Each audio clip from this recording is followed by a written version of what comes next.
Faly miarabanao amin'ity talata fa 5 volana novambra ity. Ny rapsodiny famarinana an'io dia mitondra ny lohahevitra hoe ny fahefan'ny anarany. Ny teny fanokafana dia nalaina tao amin'ny Jaona 4:12, andiny 7:12 sy ny 7:12, izay mifankitoy izao amin'ny anaran'i Jesosy.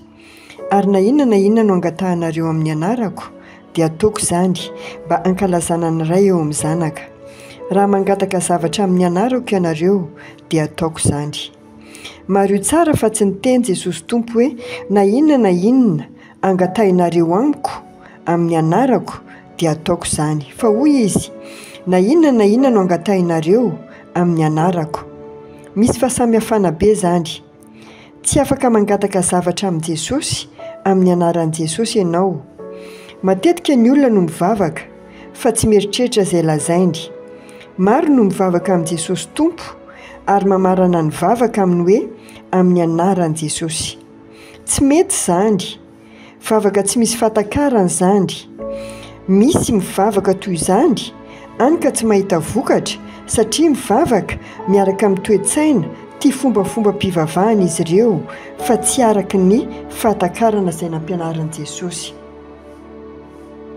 Rehefa nilaza Jesosy hoe na inona angatahinareo amin'ny anarako, ny tiany lazaina dia na roviana ianao mangataka na manambara zavatra amin'ny anarany dia ataony tanteraka izany.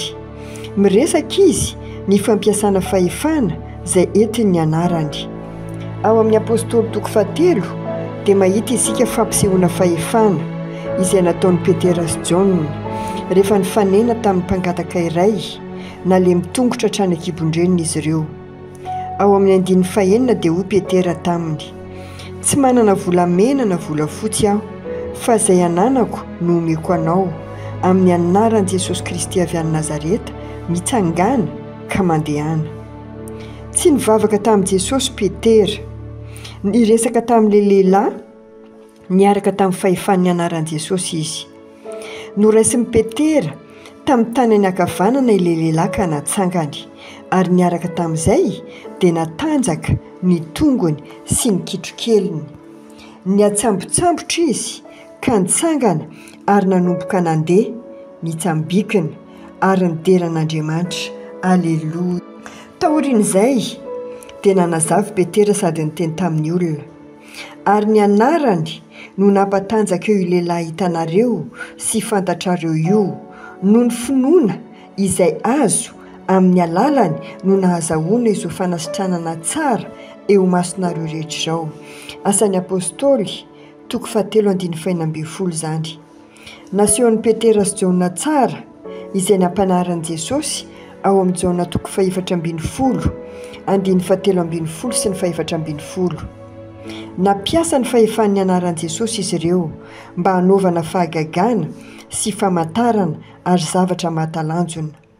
Rehefa miteny amin'ny anarany ianao dia mamaly ny lanitra, mitranga ny fahagagana. Ny anarany dia mitondra hery sy fahefana mitovy aminy. Noho izany, rehefa mampiasa izany ianao dia miantso ny fanatrehany ary mitarika ny voninahiny ho amin'ny toe-javatra trehanao.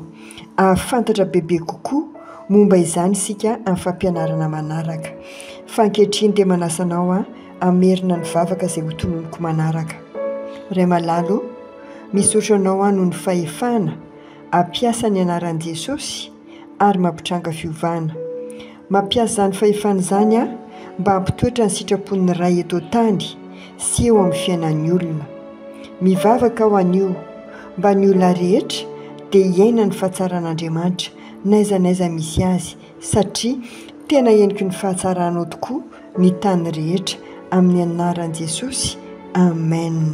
Aleloia. Manona amin'ny anaran'i Jesosy ahita ny fahatsaran'Andriamanitra ianao amin'ity tontolo andro ity. Tsy ahita afa-tsy ny fahatsaran'Andriamanitra ianao, izay ihany amin'ny anaran'i Jesosy. Aleloia. Amen.